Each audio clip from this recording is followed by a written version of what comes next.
Hello, Taurus. This is your reading for the week of September 29th, or when it resonates. And this will be for Sun, Moon, Rising, possibly Venus, or anybody with a lot of Taurus in their chart. Taurus, what I'm seeing as I start working with your energy is I see you writing at a blackboard. It's the old-fashioned green board or blackboard that I grew up with as a kid. And you got white chalk in your hand and you're about to write. And, you know, it's very dusty like the old chalk was. But what I'm seeing as you're writing is, I must. And what Spirit is saying is, it's no longer I must, it's I will. That's what you need to be writing on your blackboard.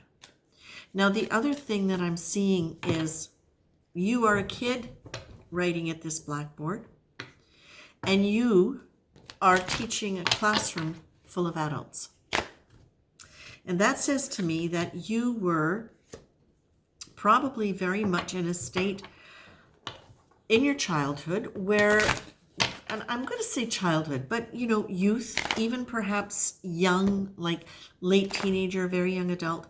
But I feel like for a lot of you, this was really childhood, where you were put in a state where you were needing to be responsible for things that you should not have been responsible for as a kid.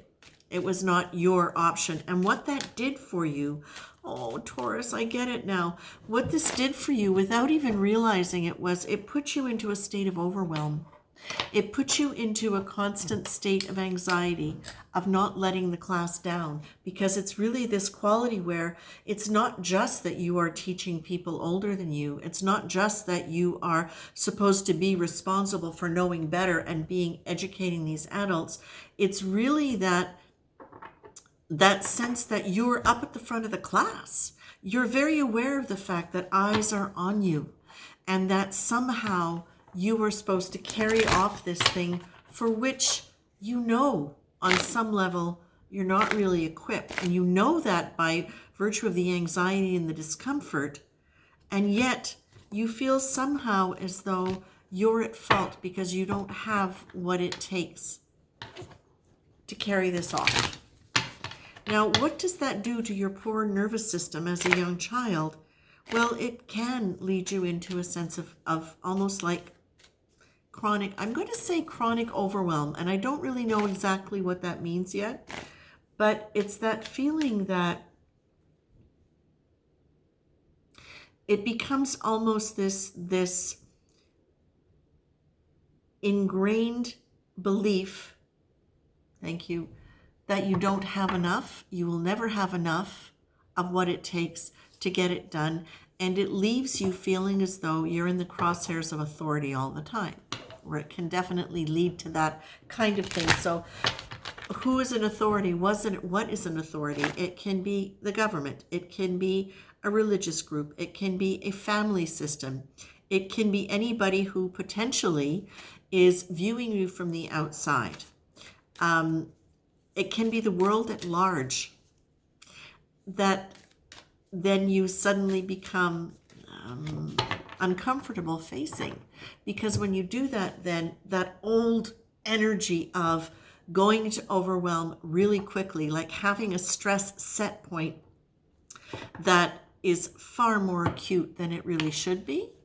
So the responses that you have to situations, especially new situations where you don't know if you've got what it takes, where other people might be willing to go in easily and learn from it and go, oh, this is a new adventure. For you, it can trigger that old, do I have what it takes? And what can happen then is you can create certain coping mechanisms which prevent you from moving into the unknown, or where it takes a lot of effort to get you to move into unknown situations.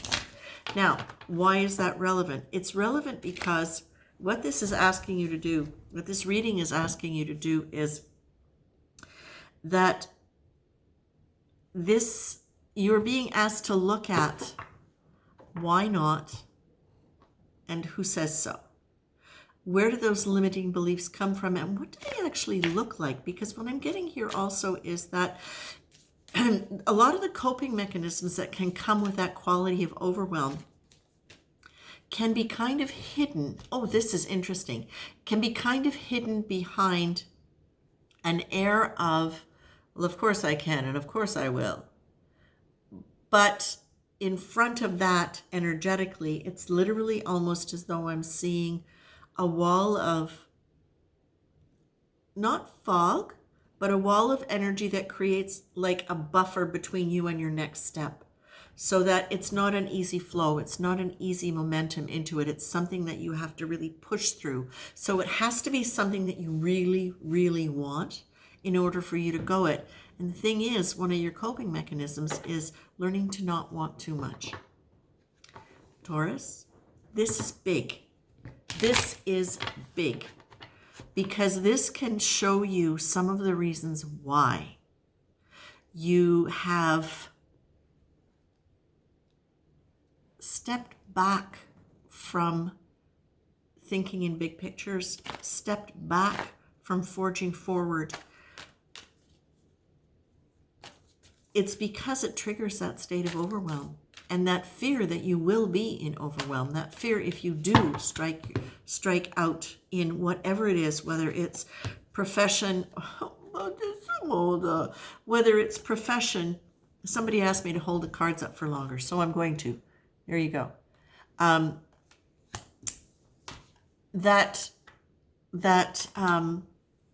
distracted myself. Let's go back, please.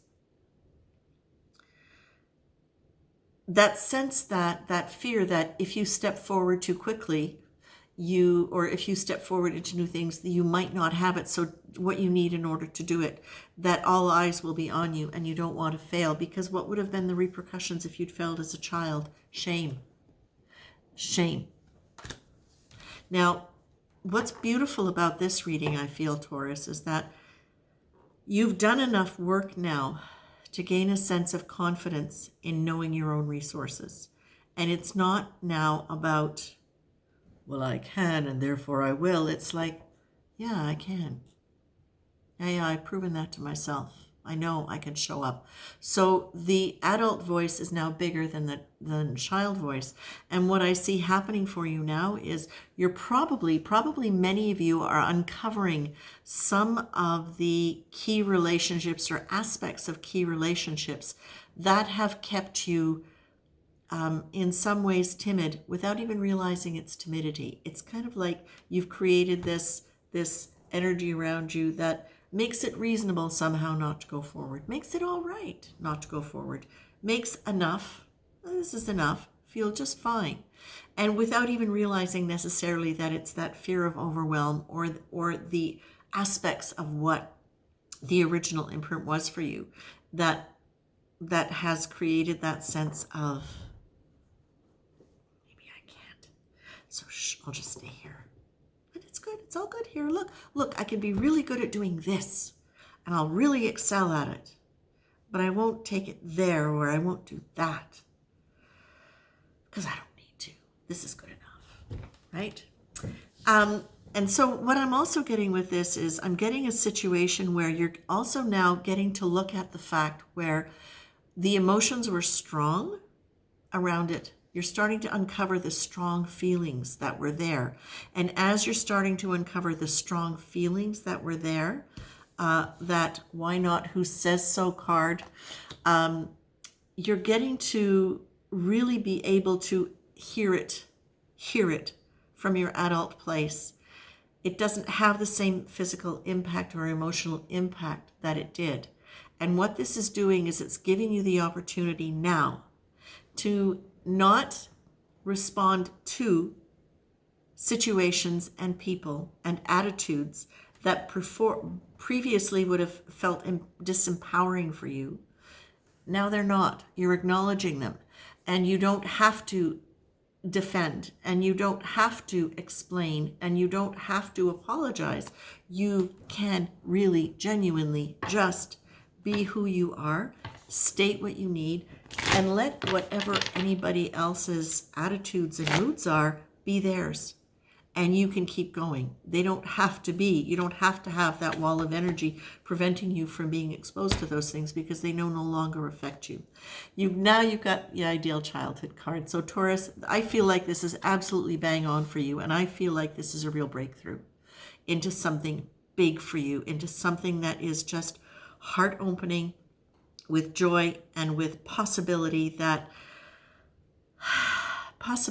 maybe you never even knew you wanted, and now you not only desire it, but you know you can have it. I love this for you, Taurus. Take care.